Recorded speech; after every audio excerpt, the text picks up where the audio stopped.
عنوان: غائب ہونے والا سفر۔ 1948 میں SS اسٹار باؤنڈ نامی ایک مال بردار جہاز عجیب و غریب سامان کے ساتھ میامی سے پورٹو ریکو کی طرف روانہ ہوا۔ اس جہاز کا کپتان جیمز ہاتھورن ایک تجربہ کار ملا تھا اور وہ اس راستے پر کئی بار سفر کر چکا تھا، لیکن اس بار جہاز پر کچھ عجیب سا ماحول تھا۔ عملے میں سرگوشیاں ہو رہی تھیں، عجیب موسم کی پیشگوئیوں اور برمودا تکون کی پراسرار کہانیوں کے بارے میں، جس سمندر کے علاقے میں جہاز اور طیارے بغیر کسی نشان کے غائب ہو جاتے تھے۔ جب SS اسٹار باؤنڈ نے تکون کے پانیوں میں قدم رکھا تو ہوا دھند سے بھر گئی، جس نے افق کو دھندلا کر دیا۔ قطب نما بے قابو ہو کر گھومنے لگا اور ریڈیو سے صرف شور سنائی دیتا تھا۔ کپتان ہاتھورن نے اپنے عملے کو دلاسا دینے کی کوشش کی، لیکن وہ بھی اندر سے بے چینی محسوس کر رہا تھا، جیسے کچھ غلط ہونے والا ہے۔ اچانک دھند کے پردے میں ایک عجیب سا منظر نمودار ہوا۔ آسمان پر سبز بجلی چمک رہی تھی اور سمندر پر ایک ببولا بن رہا تھا۔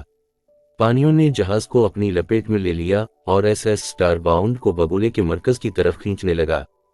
عملہ قابو پانے کی جدوجہد کر رہا تھا، مگر ایسا لگتا تھا جیسے جہاز اپنی مرضی سے چل رہا ہو۔ وقت اور جگہ ایک دوسرے میں گڈ مڈ ہو رہے تھے۔ اسی لمحے عملے کو عجیب و غریب مناظر دکھائی دیے۔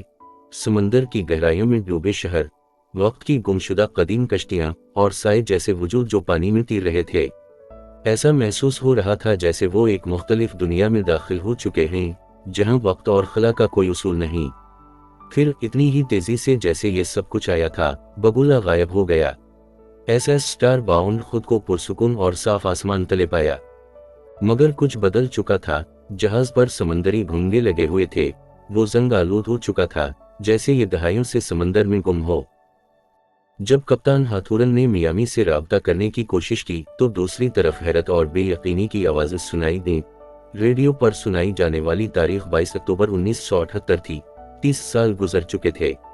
عملہ جو نہ ہی بولا ہوا تھا اور نہ ہی وقت کا اثر لیا تھا، عالمی سطح پر ایک معمہ بن گیا۔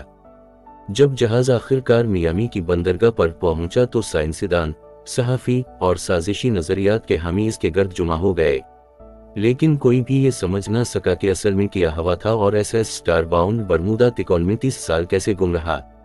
جہاز کی ڈائری جو کپتان ہاتھورن کے کمرے سے ملی، میں آخری نوٹ لکھا تھا: ہم اکیلے نہیں ہیں۔ ایک ایسی جگہ ہے جہاں وقت ختم ہو جاتا ہے، جہاں سمندر اور آسمان آپس میں مل کر گہرائیوں کے راز سرگوشی کرتے ہیں۔ مجھے ڈر ہے کہ ہم نے کچھ ایسا دیکھا ہے جو ہمیں نہیں دیکھنا چاہیے تھا۔ SS اسٹار باؤنڈ کی کہانی برمودا تکون کے سب سے بڑے اسراروں میں سے ایک بن گئی۔ ایسی جگہ جہاں ماضی اور مستقبل آپس میں ملتے ہیں، جہاں جہاز اور طیارے بغیر کسی نشان کے غائب ہو جاتے ہیں، اور جہاں وقت خود سمندر کی مرضی کے آگے جھک جاتا ہے۔ اور حالانکہ کئی لوگوں نے تکون کے راز کھولنے کی کوشش کی، کوئی بھی یہ سمجھنے میں کامیاب نہ ہو سکا کہ اس منحوس سفر میں SS اسٹار باؤنڈ کے ساتھ کیا ہوا تھا۔